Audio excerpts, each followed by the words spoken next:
ஓம் சிவாய நமக. நமக்கெல்லாம் ஒரு பொன்னான வாய்ப்புகள் இப்பொழுது வந்திருக்கிறது. உலகத்திலேயே பூலோகத்திலே ஒரே ஒரு இடம், உத்திரமான அழகான மங்கை நிறைந்த அற்புதமான நல்ல ஊர் உத்திர கோசமங்கை. எந்த திருப்பள்ளி எழுச்சியாக இருந்தாலும் முதலில் பூலோகத்தில் உத்தர கோசமங்கையினுடைய வரலாற்று பதிகத்தை பாடிதான் ஆரம்பிப்பார்கள். முதல் பூலோகத்திலே விசுரூப சேவை நடக்கின்ற இடம் இன்றும் அன்றும் எப்பொழுதும் இந்த உத்தரகோசமங்கை. இங்கே அம்பாள் மங்களாம்பிகா, மங்களநாதர் ராஜாவாக வாழணும், மந்திரியாக வாழணும் என்று நினைக்கின்ற அத்தனை பேரும் இங்கே வந்து வழிபடுகின்றார்கள், வழிபடுவார்கள்.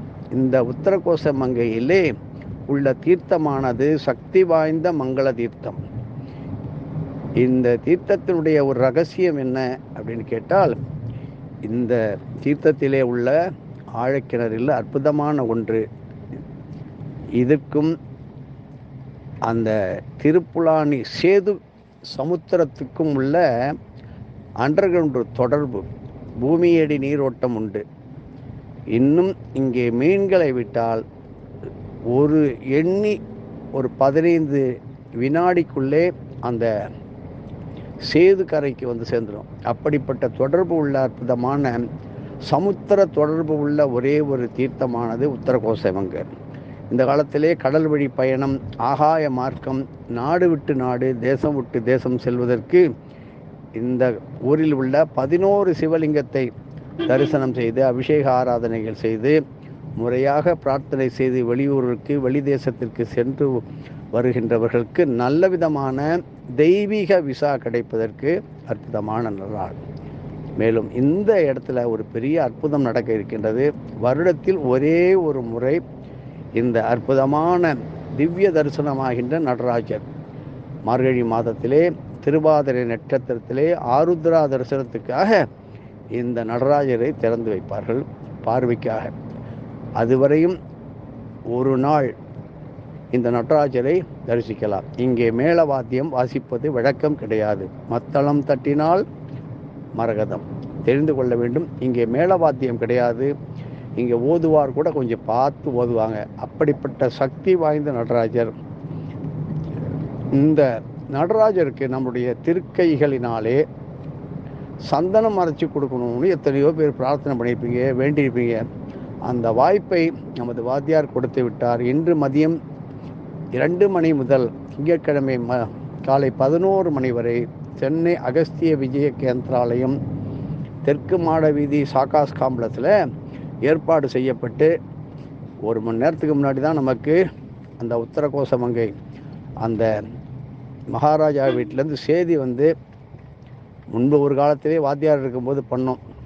இப்போ பல 100 கிலோ சந்தனமாண்டு கைகளினால் அடியார்களுடைய திருக்கரங்களினால் அரைக்கப்பட்டு அவைகள் சரியான பூஜைகளை நிகழ்த்தி இங்கிருந்து அடியார் கூட்டமானது சென்று திருவாதிரை நடராஜருடைய அபிஷேகத்தை செய்து இந்த சந்தன காப்பை அங்கே இடுவார்கள். ஒரு வருடத்திற்கு இந்த சந்தன காப்பானது திவ்ய அலங்காரமாக அந்த நடராஜருடைய திருமேனியை மூடி மறைத்து அரைத்து கொடுத்த அத்தனை பேருக்கும் கைமேல், கையால் அரைச்சினால் கைமேல் பலன், செல்வ கடாட்சம், தரித்திரமே நீங்கி ஆயுள் அபிவிருத்தி, வாழ்க்கையிலே நவகிரகத்தில் ஏற்பட்ட கோளாறு, ஜாதகத்தில் ஏற்பட்ட கோளாறுன்னு சொல்கிறோம் இல்லையோ, இந்த உலகத்தினுடைய இயக்கம் அத்தனையும் நடராஜருடைய சிவபெருமானுடைய உடுக்கை ஒளியிலே ஒவ்வொரு உடுக்கை ஒளிக்கும் பல கோடி ஜீவராசிகள் உற்பத்தி ஆகிக் கொண்டிருக்கின்றது. அதனுடைய ஆதாரமாகத்தான் இந்த உத்தர கோசமங்கையில் சகஸ்ரலிங்கேஸ்வரர், அங்கே பத்ரி என்கின்ற இளந்த மரத்தினுடைய அதனுடைய அடியினிலே வேரடியிலே 1000 சிவலிங்கங்கள் ஒரு சேர ஒரே லிங்கத்திலே இருக்கின்ற சகஸ்ரலிங்கேஸ்வரர் தரிசனமும் வாழ்க்கையிலே சகஸ்ரசீரிஷா புருஷா சகஸ்ராட்ச சகஸ்ரபாதுன்னு சொல்கிறோம் இல்லையோ, இப்படி சகஸ்ரம் சகஸ்ரம் சகஸ்ரம். அந்த காலத்தில் என்ன சொல்லுவாங்க, 1000 திருநாமங்களை கொண்ட ஆண்களும் பெண்களும் உண்டு. 1000 நாமங்கள் கொண்ட ஒன்று. 1000 சொல்லுகிறோம். வாரணம் ஆயிரம் சூழ வளம் வந்துன்னு இப்படி ஆயிரம் ஆயிரம் ஒரு தடவை நீங்கள் நமச்சிவாயா நாராயணா எது சொன்னாலும் அதை ஆயிரமாக பெறுகின்ற அற்புதமான, உங்களுக்கெல்லாம் திருப்புல்லாணி தெரியும், திருப்புல்லாணி பெருமாளையும் பக்கத்தில் சேவிக்கலாம். எல்லோரும் புறப்பட்டு எல்லோரும் நேரடியாக போய் வழிபடுறதுக்கான தக்க ஏற்பாடுகளையும் செய்யப்பட்டு விட்டாது. அங்கே போய் வழிபடும் பொழுது உங்களுடைய அபிலாஷைகள், வேண்டுதல்கள், பிரார்த்தனைகள் எத்தனையோ வச்சுருப்பீங்க. குழந்தைங்க வெளிநாடு போகணும், நம்மளே வெளிநாடு போகணும், கொஞ்ச நாளைக்கு வேலை பார்த்துட்டு லைஃப்பில் செட்டில் ஆகணும், சுற்றி பார்க்கணும், அத்தனைக்கும் விசா உண்டு. ஆனால் தெய்வீகமான விசாவில் வெற்றி மட்டுமே, தோல்வி என்பது கிடையாது. போனதுக்கு பிறகு வருத்தப்பட்டுட்டு வள்ளியேன்னு தவிக்க வேண்டாம்.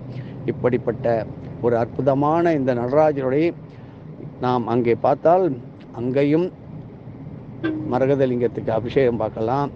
நடராஜரே அந்த ரூபத்திலே இருக்கிறனால மத்தளம் தட்டினால் நம்ம சொன்னோம், அதன் ரகசியம். அந்த மாதிரியான ஒரு சுய ரூபத்தை வேற எங்கேயுமே பார்க்க வேண்டாம். கல்லிலே பல கோடி ராஜக்கல்னு சொல்வா, அது மாதிரி சிலாக்கல்லிலே இதெல்லாம் தேவலோகத்திலிருந்து வந்த தான் பெருமான் சிவபெருமான் தன்னுடைய அந்த சட்டையான ரூபத்தை மட்டும் இங்கே விட்டுவிட்டு எல்லோரும் தரிசனம் செய்வதற்கு திருவாதிரை நட்சத்திரத்தில் பிறந்தவர்களுக்கும் நடராஜன் என்கின்ற பெயர் கொண்டவர்களுக்கும் நடன நாட்டியம் இசை பயிலுகின்றவர்களுக்கும் பரதநாட்டிய கலைஞர்களுக்கும் கற்றுக் கொடுக்கும் ஆசிரியர்களும் கால் சம்பந்தமான வியாதிகளிலே அடிக்கடி வலி, முட்டு வலி, ரொமாட்டிக் பெயின் இப்படி வருகின்ற அத்தனை பேரும் இந்த நடராஜருக்கு சந்தனம் அரைத்து கொடுப்பதும் நடராஜரை தரிசனம் செய்வதும் நடராஜர் பந்ததி என்கின்ற மந்திரத்தை ஓதுவதும் நடராஜருடைய திரு அபிஷேகத்தினுடைய ஒரே ஒரு துளி தீர்த்தத்தை கிடைத்து அதை யார் ஒருத்தர் பருகினாலும் 7 ஜென்மங்களில் 70,000 ஜென்மத்தில் செய்த பாவங்கள், தோஷங்கள், குற்றங்கள், தவறுகள் அத்தனையும் தீர்க்கப்பட்டு ஏக மனதாக இனிமேல் இந்த பூலோகத்திலே பிறப்பே வேண்டாம்